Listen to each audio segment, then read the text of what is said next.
がここにいるうちの本物のスクールスポーツのために行こうぜベイビーバン手の服には気をつけて、現実になることがありますからね。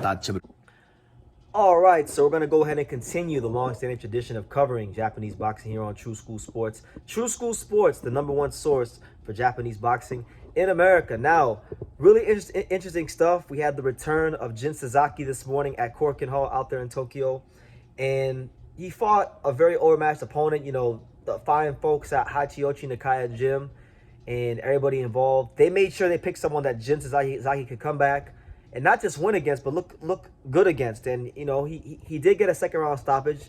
He did somewhat look good, but like the flaws are still there. And like, see, for me, what I was looking for from Jin Sasaki in this return fight wasn't so much a win, but it was more so about, like, you know, was there going to be any changes to his process as a fighter?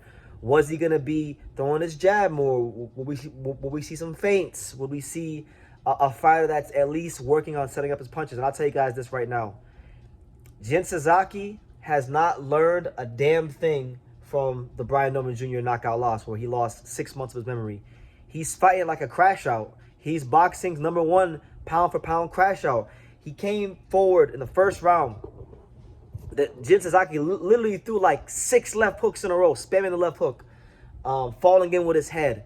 And then in the second round, when he got the stoppage, the Filipino guy he was fighting, he literally threw. So the guy couldn't really punch. He's moving forward. He's throwing, you know, 15, 16 punches in a row over and over again.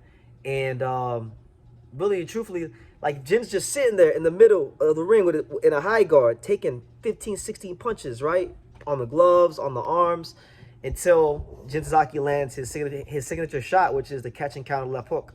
And he clips him on the chin, and that was all she wrote. So he gets a stoppage, and I'm not gonna lie to you, it was really entertaining. If Jin Sasaki don't do anything else, he delivers in the entertainment value department. But look, Jin Sasaki's a fighter that, if you know his career, you know, he got knocked out by Eddie Hiroko, he got knocked out by Brian Norman Jr., and even on the Japanese, like, domestic level, he had fights where he was getting hurt, where he was getting dropped, where that were wars. So yeah, he may only be what, like 24 years old, something like that, 24 years old.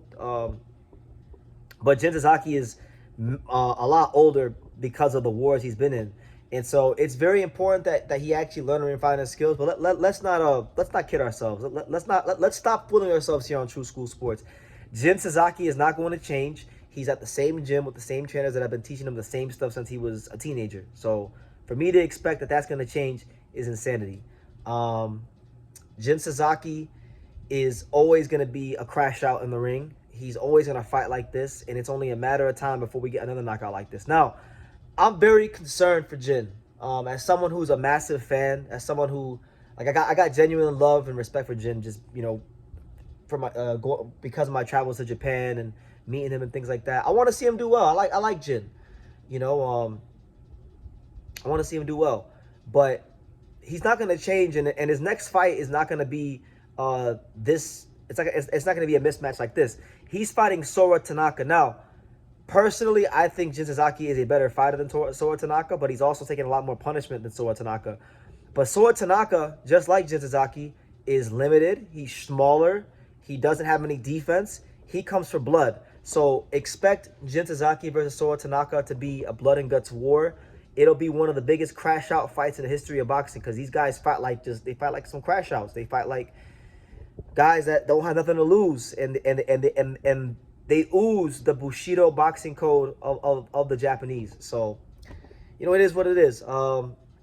Jin Sasaki, I think if he were to ever actually, like, refine his skills at all, he actually does have potential. Like, because when you watch this fight and other fights, maybe not Norman, but in other fights, when he actually would commit to his jab, he actually has a decent jab. He's actually athletic. He's actually explosive. Like, he's got a lot of really good intangibles, and he's tough. He's got balls down to his ankles. He's not afraid to throw punches. Like, he has a lot of things that are very, very positive attributes, redeeming qualities in the boxing ring. But unfortunately, in this fight game, and in most sports in general, as the old saying goes, offense sells tickets, but defense wins championships. So Jin Sasaki is always going to have a place in Japanese boxing. He's one of the guys that makes the Japanese fight scene a very unique fight scene.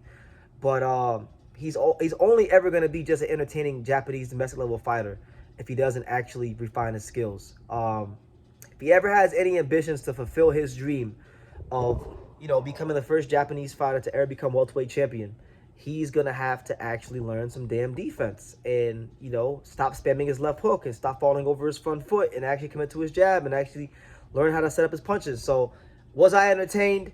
Yes. Is Jin Sasaki someone that I get excited to watch fights? You can bet your ass he is. But if you're talking about him competing again on that top level with, like, the top guys of the division, he's got his work. He has his work cut out for him. I've talked to Jin Sasaki's gym chairman, Issei Nakaya, and I've told him, I said, look, if you guys are going to compete in this welterweight division, you need to go the IBF route.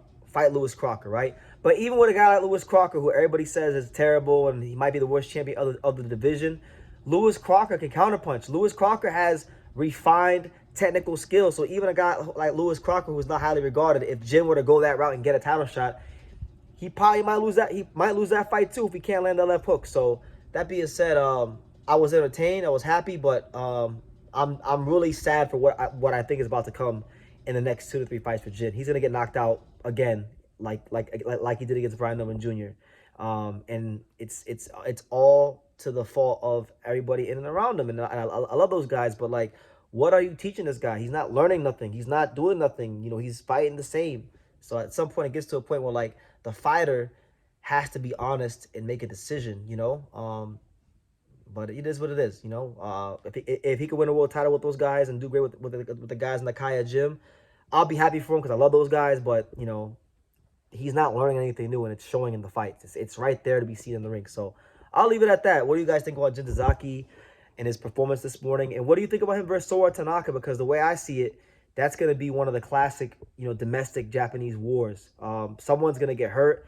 And I'm hoping in that fight that I'm hoping that fight does not go the distance, because if that fight goes a distance, and God, please let me be wrong about this, but if that fight goes a distance, those guys are such crash outs, and those guys fight in such a violent manner, someone might actually lose their life in that fight, and I don't want that. So I'm hoping whoever wins that fight, I hope it by stoppage within the first 6 rounds, because those two guys don't know how to defend themselves at all, but they can punch. So I'll leave it at that. Leave your comments down below, and I'll definitely be reading them.